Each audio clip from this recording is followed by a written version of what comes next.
remercie déjà à 9 h le matin, à 9 h 10, d'être aussi nombreux. Le député maire nous a fait un édito qui m'a beaucoup touché. Je ne sais pas si vous l'avez lu, vous aurez l'occasion de le lire. Je ne vais pas tenir le micro longtemps. Merci du fond du cœur d'être là. Merci pour tout, merci, voilà, merci. On ne remercie pas en franc-maçonnerie, mais moi j'aime dire merci à tout le monde. On va passer le micro à notre présidente. On a la chance d'avoir Laurence Van Invernat, philosophe. L'année dernière c'était Alain Pozarnik, cette année on a choisi une femme.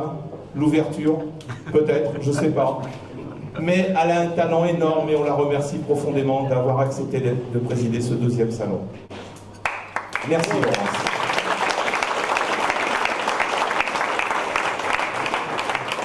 Laurence Van Invernat. Merci beaucoup. Écoutez, bonjour à toutes et à tous.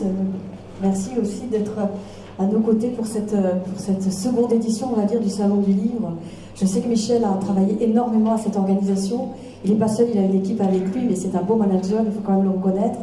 Pour ma part, présider, c'est avoir une place d'honneur. J'espère que je serai à la hauteur de ces exigences et de ce que vous attendrez peut-être de moi.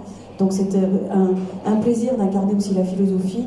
Là où on essaie de penser le monde dans des représentations, là où on connaît nos engagements de citoyens, là où on sait que l'avenir est à penser et que les francs-maçons ont beaucoup à penser et à faire pour œuvrer non seulement à la fraternité universelle, mais également à faire de nous des hommes debout, libres et en toute fraternité. Donc voilà, je suis extrêmement ravie d'être avec vous. Merci à toutes.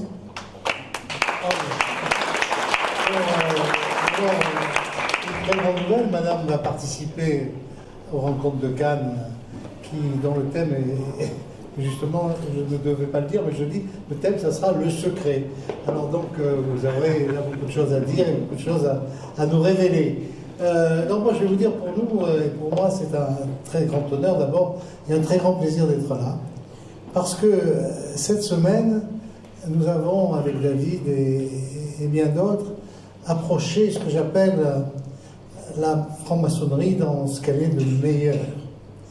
Nous avons, grâce à certains d'entre vous d'ailleurs, qui nous ont alertés il y a maintenant plus d'1 an, 2 ans, qu'il y avait un monsieur qu'on avait complètement oublié. Il y avait son nom sur quelques lycées, qui s'appelait M. Jean Z, Z-A-Y, et qui avait créé le Festival de Cannes. Mais il n'avait pas créé que ça, c'était en effet un juif, franc-maçon, radical. Certains ont dit qu'il était communiste, c'était pas vrai, j'ai vérifié, il était radical socialiste. Donc, mais c'est un monsieur tout à fait extraordinaire.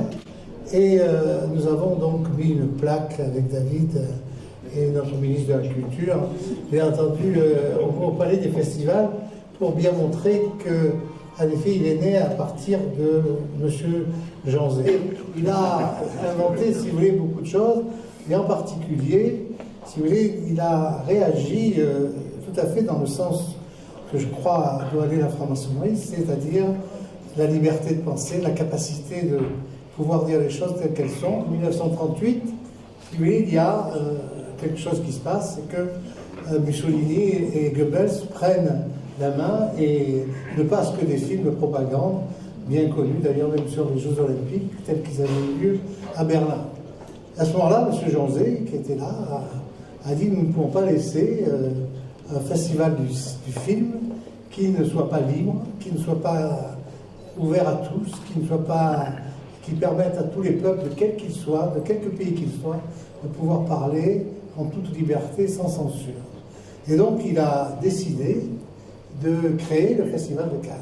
En septembre 1939, devait avoir lieu le Festival de Cannes, et bien entendu, vu son approche et vu sa volonté, bien entendu, d'ouvrir le monde, je dis bien, au cinéma, il a eu un succès exceptionnel. Il y avait même des navires venant des États-Unis avec les stars, quand ça devait avoir lieu le 9 septembre, quand, quelques jours après, la guerre s'est déclarée.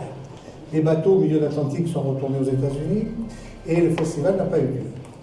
Monsieur Jean Zé a été arrêté et les Allemands l'ont torturé, l'ont fait parler, et bien entendu, en 1944, les Allemands l'ont remis dans les mains, bien entendu, de ceux qui avaient trahi la France, c'est-à-dire la milice.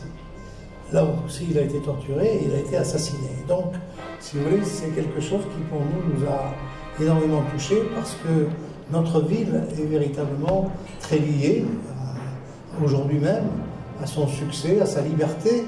Quand on parle du festival du film, nous, contrairement à ce que l'on dit, c'est un festival bling-bling, non.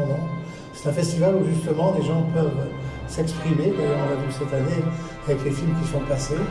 Eh bien, c'est un des vôtres qui a fait ça. Et je crois qu'aujourd'hui, ça tombe bien de pouvoir parler en effet de M. Jean Zay à l'occasion de, bien entendu, de cette exposition dont je vous félicite, je vous remercie. Et je vous incite, en tout cas, si vous n'avez pas fait encore, prenez quelques livres qui ont été écrits sur lui, et je pense que vous serez tous fiers de faire partie de la franc-maçonnerie. Voilà, merci beaucoup.